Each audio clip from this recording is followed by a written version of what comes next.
definitely people in the reserve had tried to put us off going to there, and I think there's a bit of a misconception around them, and I think there's not necessarily a full understanding of how the conservancies work.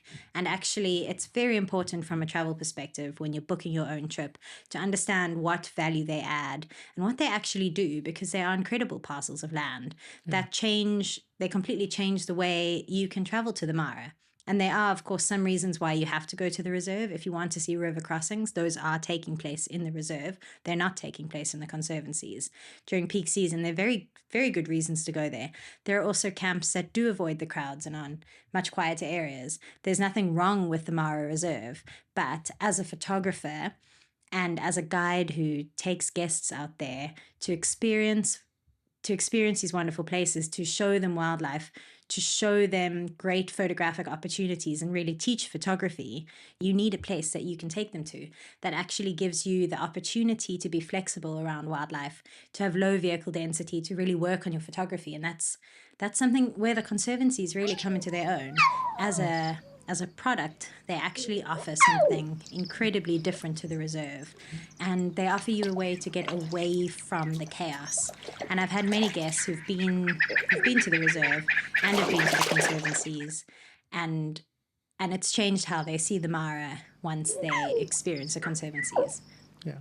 I mean, but let's think about the first time we went to Naborsha, that very first time we ever visited the conservancies. I mean, we did a bit of research, as people will do when they're traveling somewhere new, and some of those reviews we found on TripAdvisor and other sites were highly critical and very negative of Naborsha. They were negative, and also Naborsha was a new conservancy back then. So I think when did it start?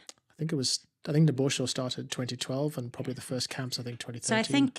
So Naborsha, when we first visited it, had only been running for maybe 7 or 8 years. And a lot of the reviews were from when it started, talking about wildlife that was quite nervous around vehicles because they'd been, the area hadn't been conserved. There was wildlife that was nervous around vehicles, skittish, far fewer cats, definitely nothing good in the sort of leopard or lion department. And it was the beginning of a conservancy. And the work that they've done there to create a place where wildlife thrives has actually been wonderful, because if you compare those initial reviews to how I would review it now, it's definitely, for me, it's my favorite conservancy. But it's more than that. It's just wonderful to see how wildlife actually can come back to an area. It just goes to show what the Conservancy model can do in expanding wild places and in creating these sort of pockets of heaven almost for photographers and for wildlife. Like, the benefit to the community, the benefit to wildlife and to nature is astounding if you compare the original reviews to what you get now, where some of the biggest lion prides in Africa, easily 40 plus lions, highest density of lions, certainly that I've ever seen, I'm pretty sure. If that was measured, it would be the highest density of lions anywhere in Africa. And, can you really compare some of the original Naborsha reviews to what you see now? No, not at all. Absolutely. But I think you make a good point. Let's talk about what the actual model is for those who don't know. What the Conservancy model actually is and what it represents and how it works. Yeah. So essentially, many of the Maasai own much smaller farms or smaller pockets of land that are their own property.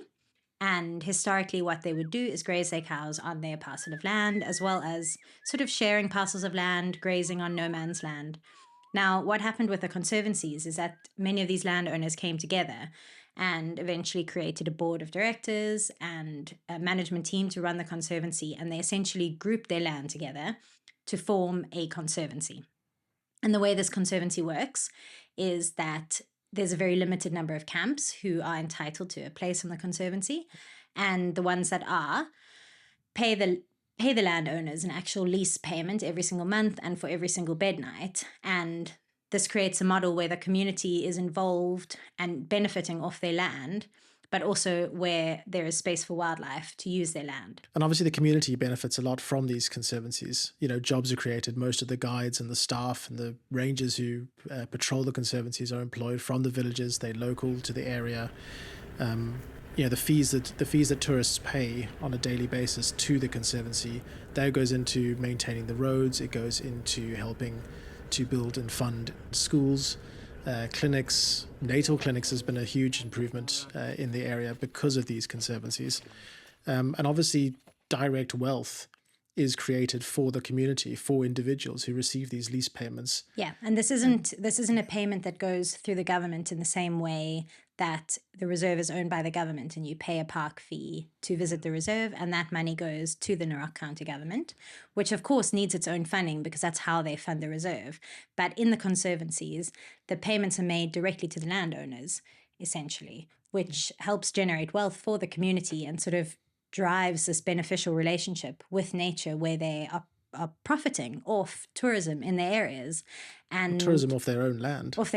And that it's a great incentive for other people to join the model. It's a great incentive for other landowners to get involved and create their own conservancies. I mean, the number of conservancies have grown massively in the last, I think in the last 15 decade or more, they've more than doubled. Yeah. Because of this, the total land conserved under the Conservancy model is now the same as the National Reserve. In effect, this doubles the conservation area of the Mara. And all of this is helping 15,700 individual landowners.